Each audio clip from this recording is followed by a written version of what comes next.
Tavada elmalı kekim pişti. Servis kabına aldım. Bakar mısınız şu güzelliğe? Şimdi şeklini bozmadan hazırlamış olduğumuz...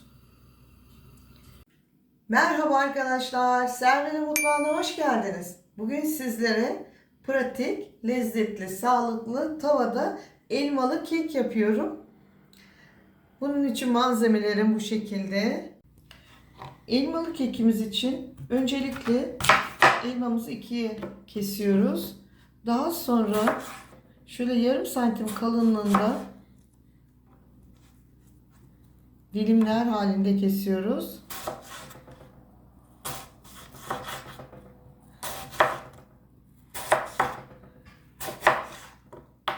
Bakın bu şekilde olunca daha düzgün hazırlıyorsunuz. Şöyle iç kısmını aldıktan sonra kabuğunu kesiyoruz. Bu şekilde. Bakın hazır. 3 yemek kaşığı, yani şöyle dolu dolu şekerim var. Şekerimi kısık ateşte erimesini bekliyorum. Karamelize yapacağım. Bakın şekerim şu anda eridi. Fakat renk almasını bekliyorum. Ve sürekli karıştırın bu arada. Bakın şimdi hemen rengini almaya başladı. Şekerim eridi ve rengini aldı. Karamelize rengi oldu.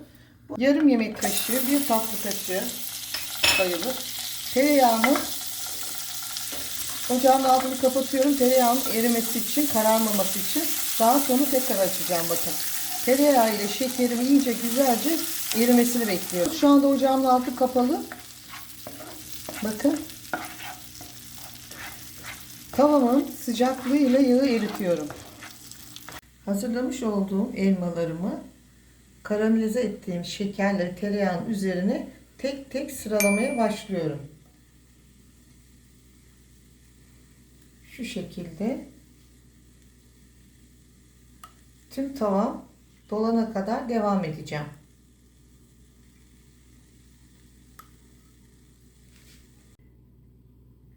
Elmalarımı bu şekilde hazırladım. Biraz da içerisine göbeğini ve şu tohum gibi üzüm bırakıyorum.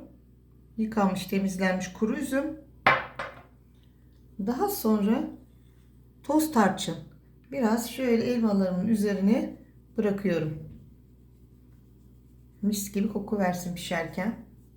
Şimdi tamam, hazır. Kekimi hazırlamaya geldi sıra. 2 adet yumurtam var. 150 gram 150 mililitre bardakla toz şekerim var. İkisini kar haline gelene kadar çırpıyorum.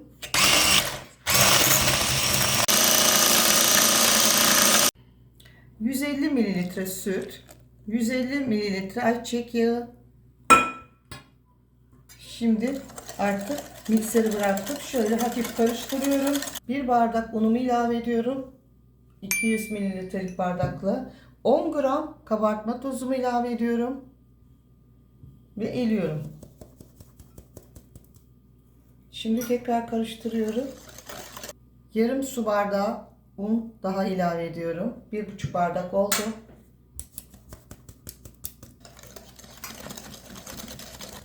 Bu ölçüye 1,5 su bardağı un tam kıvam oluyor. Bakın şimdi kıvam şu şekilde. Bakın iz kalıyor. Tamamdır. Şimdi şeklini bozmadan hazırlamış olduğumuz kek hamurunu şöyle ortadan bırakarak, bakın, sadece ortaya döküyorum. Çünkü o doğal olarak kendisi dağılıyor. Gördünüz mü arkadaşlar nasıl dağıldı eşit miktarda? Aynı noktaya dökün lütfen. Kendisi boşlukları dolduracak. Büyük ocağımın bakın kahve ocağı gibi en kısık ayarına getirdim. En kısık. Bunu da sol tarafa doğru çevirirseniz kısık oluyor. Daha sonra közmatiğimi ısıttım. Bu közmatik yanmasını engelliyor kekimizi. Közmatiğimiz de hazır. Kekimiz de hazır. Üzerine bırakıyorum. Ve kapağını kapatıyorum. Kısık ateşte yavaş yavaş pişmesini takip ediyorum. Şöyle hemen bir damlacık unla Suyu karıştırdım. Şu benim pilav tencerem ama buradan hava almaması gerekiyor. Buraya kapatıyorum. Daha sonra açacağım pişmeye yakın. Şu anda tam 18 dakika oldu. Kısık ateşte. Bakar mısınız? Tam 2 santim kabararak kapağa yaklaştı kekim. Görüyor musunuz? Zaten bu gözeneklerde kekimin çok güzel kabardığını gösteriyor. Artık şimdi pişme aşaması başladı. Tam dakikayı saat tutuyorum, sizlere söyleyeceğim arkadaşlar. Bakın şimdi şurada ne kadar güzel pıt pıt pıt pişiyor ve karamelizeler de üste çıkarak lezzetin ne kadar güzel olduğunu siz de fark edeceksiniz. Lütfen bu tarifimi uygulayın. Videomu eğer buraya kadar izlediyseniz ve hala abone değilseniz lütfen Selvi'nin mutfağına abone olmayı, beğenmeyi, yorum yazmayı, bundan sonraki tariflerimden haberdar olmak için lütfen zil tuşuna basın. Şimdi kekimiz yeteri kadar kabardığı için artık buharının çıkmasını istiyorum ve hamurumu açıyorum. Kapamış olduğum hamurumu açtım bakın. Artık içerisinde buhar kalmasın. Üzeri de güzelce pişmesi için. Şimdi buharını bırakıyorum.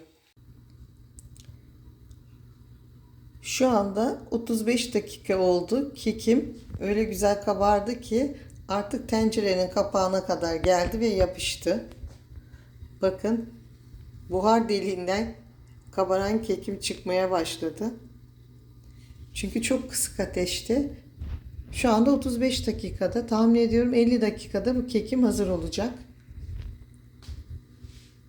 Bakar mısınız şu güzelliğe? Sünger gibi kek oluyor. Tam 55 dakika oldu. Bakın kontrol ettim. Şu gözenekle sünger gibi. Şimdi ocağımın altını kapatıyorum.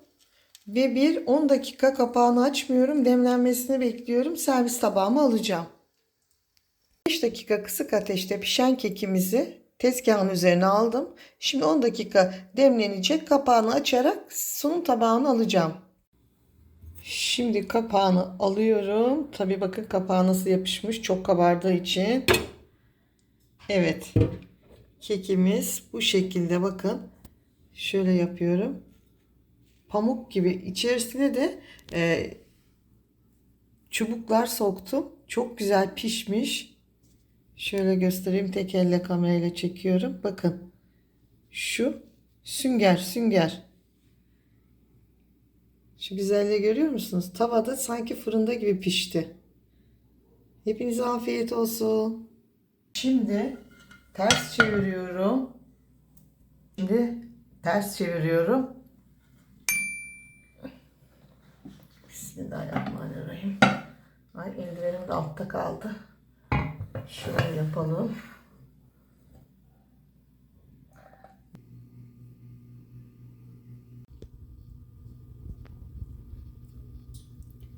Tavada elmalı kekim pişti. Servis kabına aldım. Bakar mısınız şu güzelliğe? Önce elmalarımızı karamelize ettiğimiz için tavada muhteşem bir lezzet. Bu güzel tarifimi sizlere öneriyorum. Hepinize afiyet olsun.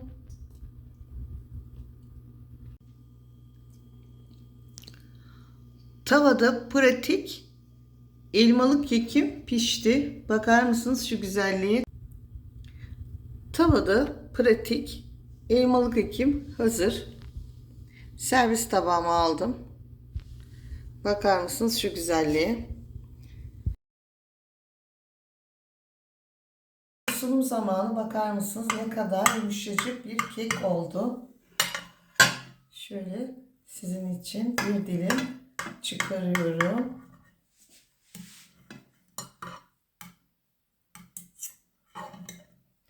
Öncelikle şöyle size gösteriyorum arkadaşlar. Bakın. Şöyle bir gösteriyorum.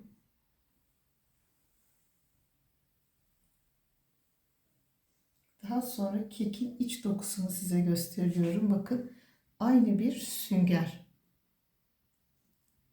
Bir de diğer yüzünü göstereyim size.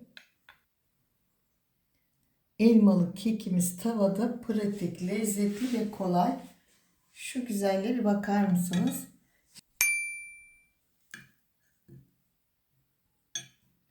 Dokusunu tekrar size göstereyim. Tekrar şöyle bir daha keseyim ki iyice içini görün. Bakın tavada kekimiz harika oluyor. Şöyle hemen bir lokma alıyorum sizin için. Arkadaşlar, lezzet ötesi muhteşem. Bu keki mutlaka deneyin.